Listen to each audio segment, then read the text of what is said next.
Hello and welcome to part 4 of the murder room box. Hooray! I didn't think I'd get it ready in time as it's been so busy here working on commissions and that as well. Trying to fit everything in has been a bit chaos, but I did it, it's here. Didn't want to let you down. So here we go, the sink is going into the room box. So excited, it's nearly finished. Yeah, it's just going together really well.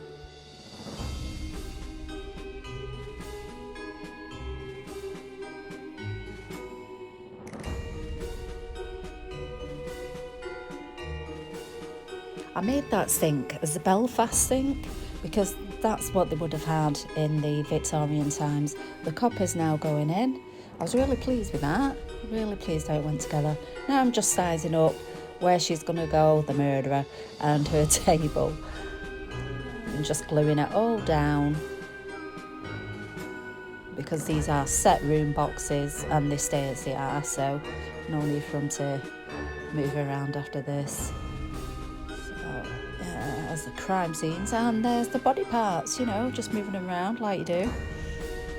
Just a normal day of the week.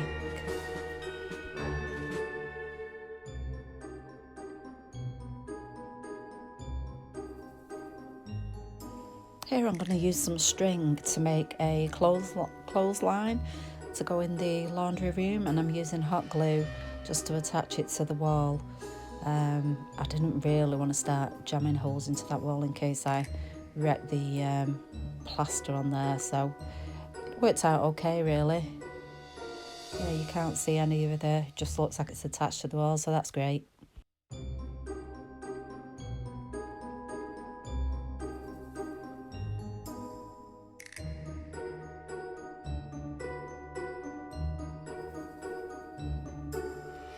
Now it's time to add some of the clothes that will be in the laundry room. So just gluing them into shape and then gluing them onto the line. I don't want anything to move around. So there we go. Just attaching them all now.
Right, now I'm getting the door on. Oh, nightmare. Doors I really struggle with getting them on, but yeah, this one was a bit fiddly. I think I should have put it on first. My own fault, but there you go. That's me. So anyway, I do manage to get it on, and a little door handle going on there. And yeah, I've only painted that side because obviously the room next to it, I think it's going to be a kitchen. I think the next one's a murder room and a kitchen, so that'll be in the new year.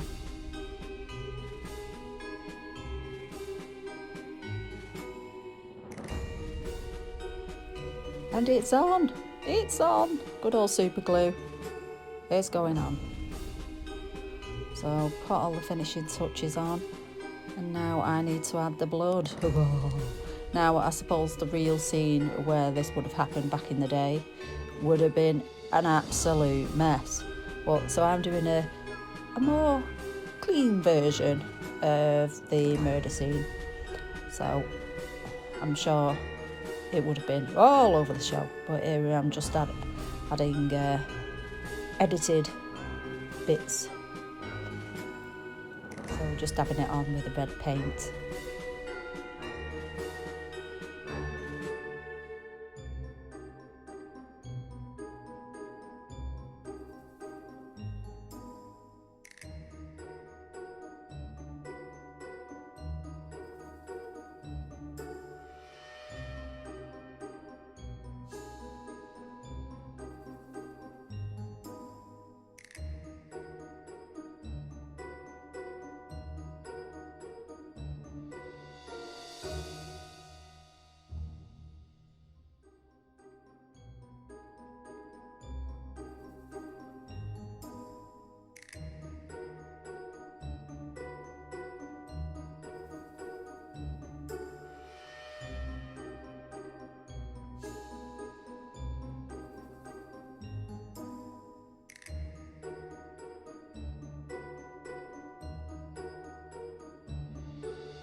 And coming up is the story behind the room box.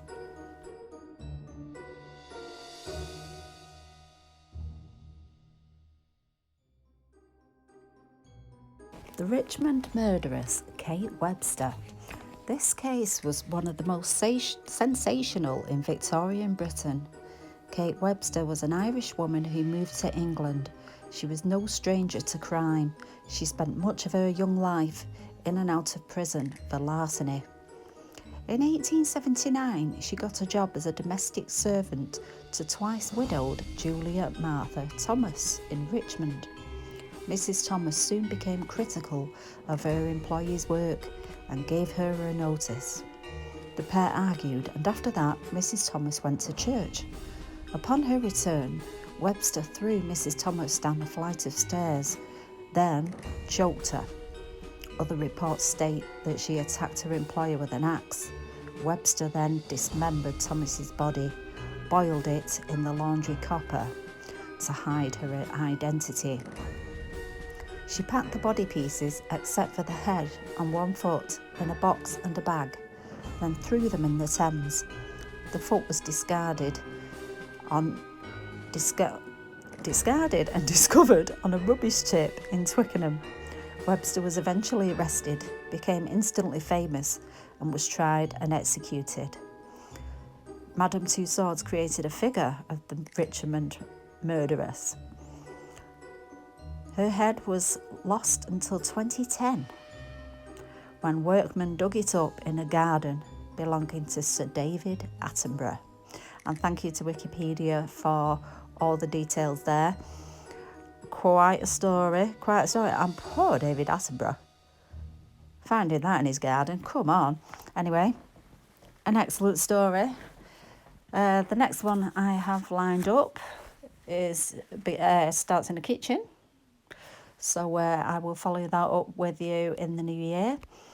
I really hope you all have a fantastic Christmas, and I want to thank each and every one of you for subscribing to my channel. I really do appreciate every single one of you. It makes me carry on. It's great. Let's hope next year is brilliant for all of us, and I will see you in the new year. Hang on to the end for a little message from me. See you now, and see you in the new year. Bye.